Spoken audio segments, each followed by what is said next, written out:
How would you feel if OSHA showed up right now? Well, that's a question I ask all the time because I've been there. I know how it feels. And one thing that I wish I had when I was a safety manager is this OSHA audit checklist. I wish I had a checklist for what to expect. And so that's something I put together. If you're watching this, you probably already downloaded it, but if you haven't, please go to my website, helpwithosha.com. You can download a free copy of what we're going to go over. And it's meant to be very simple and straightforward. But these are the 10 things every safety manager must know to ace an unexpected OSHA audit. So let's jump into it. The first thing you want to know is what triggers an OSHA audit. Now, the most common reason OSHA shows up is an employee complaint. That's the most common reason. A disgruntled employee makes a complaint. If it's serious enough, OSHA has to come check it out. So that's at the top of the list. Now, there are other triggers for this. You can have a serious accident. You can have your establishment pop up on a common industry search. But the number one reason that they show up is usually an employee complaint. Now, understand the three-part OSHA audit framework. The good news is when you understand this, you'll see that the compliance officers that do inspections, they follow the same framework every time, right? They have a manual, they're going through it, they're not reinventing the wheel. So it's important that you understand this framework. The first step is the opening conference. The opening conference is when they're going to lay out, they're going to explain why they're there, and they're going to go through what they're looking for. So this opening conference, you want to make sure you identify the scope of the audit, what they're looking for, so that you can have the right people in the conversation when they're out there looking. The second part is a walk around. This is where they want to see what they came to see.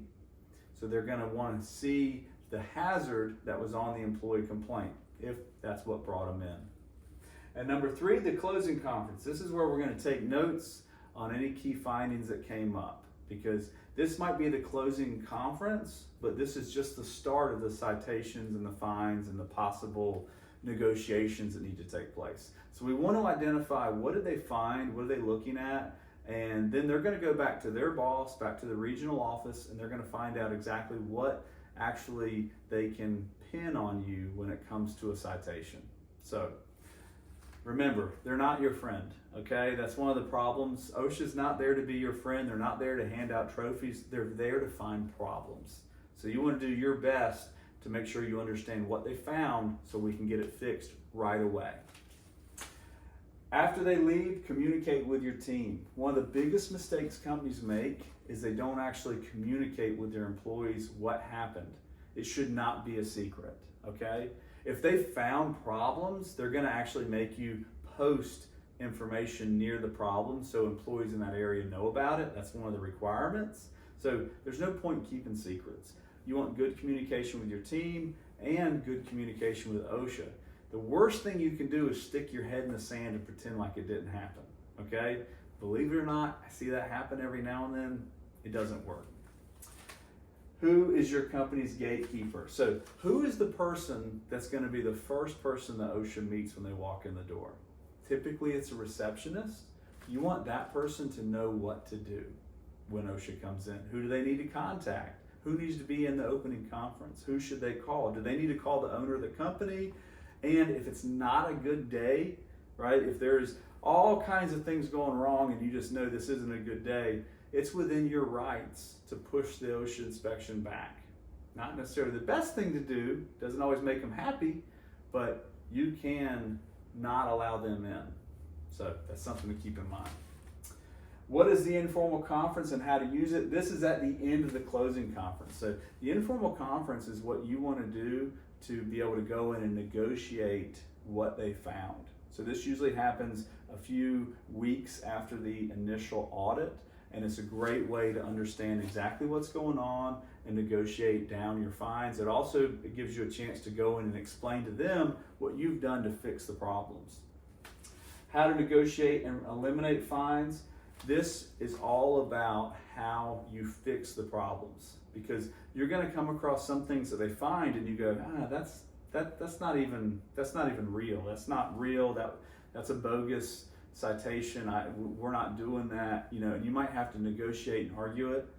But there's also some things that you go, hey, you know what? We got a contract hired. He's scheduled. He's going to come out and fix this problem. We're going to get that fixed. March 15th is when he's coming out. So how are you protecting your people until then? That's what comes into play when they're talking about reducing or eliminating fines. And then the last one, how to prevent future OSHA audits. So if you've never had an OSHA audit, that's a good thing, but just be prepared. It can happen to you, okay? It can happen to you. So how do you prevent OSHA audits? Well, the simple way to put this, if you want to prevent an IRS audit, what do? Do you not pay your taxes? No, you pay your taxes. In fact, you probably do everything just perfect. That's exactly how you avoid an OSHA inspection. You do everything the right way, you prevent injuries, you make sure you're reporting all the information you need, and when they come out or when they send you a letter or make a phone call, they go, well, man, company ABC has everything put together. We don't even need to waste our time with them. So we want to do everything we can to prevent OSHA from coming. How do we prevent accidents and avoid OSHA? All right, thank you so much. Again, I hope this checklist was helpful. If you're interested, I actually have an online course that I'm putting together. Right now, I have an OSHA response course to help companies respond to OSHA in the event of an audit. I'm actually in the process of creating a course that goes in depth on how to handle an OSHA audit from beginning to end. So stay tuned to that. If you haven't already, please check out my YouTube. I put videos on there every single week. It's a great way to find out new helpful information. And until we talk again, do everything you can to keep the people you work with safe, because no one should get hurt at work.